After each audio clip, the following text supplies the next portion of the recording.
Roland Sands. Roland Sandals. Roland. Roland. Roland. Roland. Roland Sands. Roland Sands. Roland Sands. Yeah, Roland.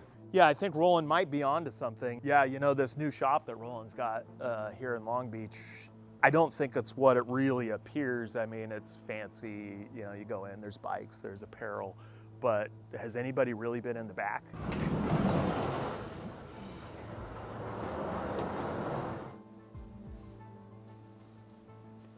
Motorcycles. They don't stand up on their own.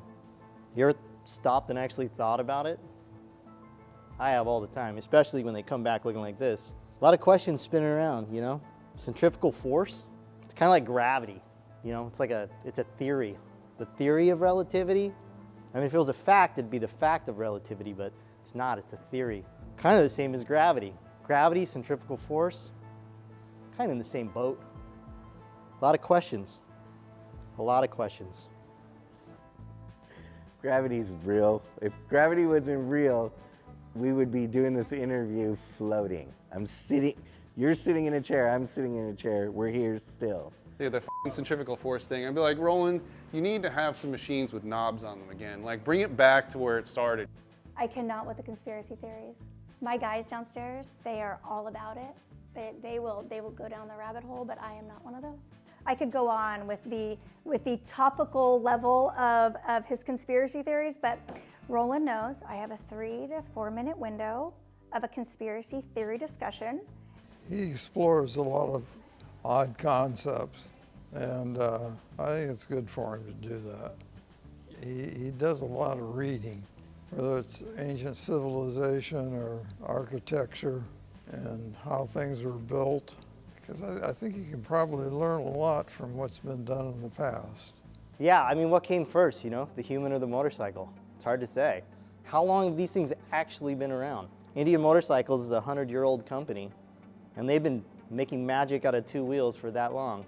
We base all our trust on what we felt our entire lives, and in the background, our processes, ones and zeros, that we don't even understand. We're just the front end of the interface. We're the screen. But what's in reality is what's behind the screen, the ones and the zeros. If you even believe that ones and zeros control computers. Have you ever been inside of a computer? I haven't. Have you ever seen the inside of a motor? I guess I have seen that, but ones and zeros, man. It's all ones and zeros, or maybe not. Well, he believes in conspiracies authentically. How can he say that and do 12 o'clock wheelies? Gravity's fake. Nah, I mean, I'd like to probably argue with him on that because I've experienced gravity a lot of times and it's never worked out well for me. But it might be the centrifugal force that it's messing me up, I'm not sure. You know, he's quite smart, but probably hit his head a few times, so I'm sure the frequencies might be getting some resonation there, but I don't know what it is, man. He's definitely an out-of-the-box thinker. He's a creative guy. I mean, I've almost been convinced by his wayward thinking, but I think potentially it's just a Southern California who's spent too much time in the sun and bumped his head a few too many times. That's what always strikes me, because he has quite a few strange theories on life, and I think that I've just come to terms with that being part of his character, and it's almost like listening to a kind of fictional podcast when you hang out with him, because it's like, whatever, dude, you can say whatever you like, I still love you. But it won't be long until he starts bringing out Roland Sands like tinfoil helmets, so I'm looking forward to that day. Well, it's always entertaining. See what he's been doing, what he's coming up with next. I don't care about his centrifugal force. All I give a about is him building my motorcycle. First of all, he's not easy to lay an idea on, you know, because he has so much experience and he's got very good taste. He's got great ideas about things outside of making motorcycles. I mean, when you walk in the joint, you can see everything's got his touch to it, you know, but that's what I like about him making a bike. I can't even walk in here unless I just did like a movie that I got paid real good for, because I gotta have cash falling out of all 4 of my pockets, you know, and go, here, just make the bike, you know. Ain't nothing cheap with Roland Sands, okay? Yeah, no, he's just with everybody now. He's just with us. Who is it? What is it? Roland Sands. He's The motorcycle guy. Roman sandals. Not Roman sandals. Roland Sands. You know the. You know when chicks do, they wear it, it looks cool when it's like, it's a sandal, but the way the leather goes all the way up to the shin. That's you know? that's the Roman sandals. But I'm saying, like, those look bitchin'. They do look good. They do look good. But also, okay, so. But so not okay. So Roland sandals. Is there a mustache in Mexico? Who really believes in that? He's putting everybody on. He's just got his finger on the whole pulse deal all the time. And I mean, and he's worked in so many different influences, whether it's a street track or whether it's that bagger that he did that I always loved. I give him credit, you know, I've been a fan of his for a long time. Roland is an amazing bike builder. He actually blew my mind when he built my first bike, because all we did was like, all right, what color do you want it? And this is what we're gonna do. And I just gave him the bike and he did it, and he blew my mind. So now we're working on a second bike and I can't wait.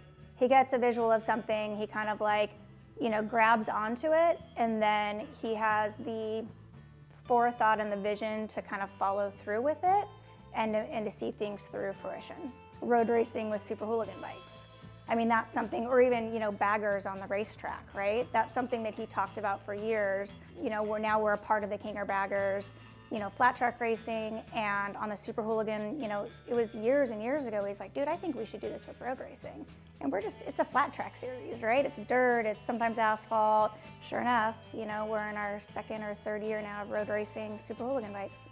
I really admire what he's doing. You know, I'm from a different world. I have a different focus in a different direction, but to have a friend like him, be able to bring opportunities for me and be able to share great times together with all his crew that he has, it's been a real highlight for my life. Roland's never really racing with us, but you know, he's kind of just, for us, just putting an opportunity there for us. So it's cool to just go out and represent someone that I respect a lot. You know, Roland's a good guy. He tells me he's fast at racing, but I've never really witnessed it. That's the one thing, man. Like, he's really good at what he does, but he's also still really fast. And like, amongst my friends, I've always been fast, but like, I don't want to go on a track with him while the cameras are rolling. Yeah, I mean, the deeper I go down the rabbit hole, the more involved it gets. I don't think I'm ever going to be done researching this. Ever since I was a kid, I always wondered in my head, how do motorcycles stay up, you know? And the obvious answer was centrifugal force. And as I got into, like, you know, figuring out engineering and all the techniques behind designing motorcycles and things like that, I thought the answer would become clear, but it's only become more convoluted.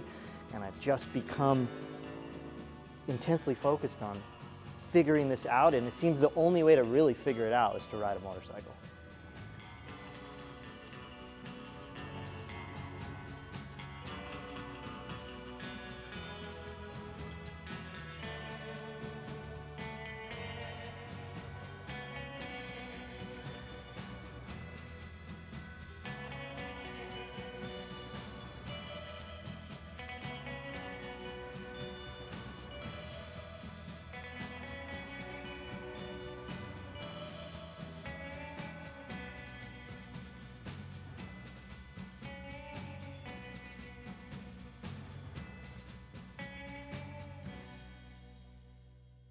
I'm Joshua Hami. Okay, and You know exactly who I am.